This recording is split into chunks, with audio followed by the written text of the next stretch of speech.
বুনো হাঁস লীলা মজুমদার। এখন যদি আকাশের দিকে চেয়ে দেখো, দেখতে পাবে দল দল বুনো হাঁস তীর ফেলার আকারে কেবলই উত্তর দিকে উড়ে চলেছে। কেউ এত উঁচুতে উঠছে যে কোনো শব্দ নেই, কারো শুধু ডানা শো শো শোনা যাচ্ছে।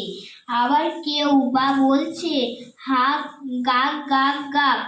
ওরা গরম দেশে শীত কাটিয়ে এখন শীতের দেশে আবার নিজেদের দেশ ফিরে যাচ্ছে। ওদের বেশি গরমও সহে না, আবার বেশি শীতও সহে না। কেউ কেউ হিমালয়ের উত্তর দিকে থেকে বরফের পাহাড় পেরিয়ে আসে।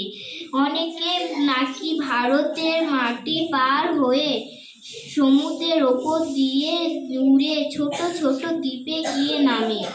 সেখানে মানুষের বাস নেই, নিরাপদে তাদের শীত কাটে।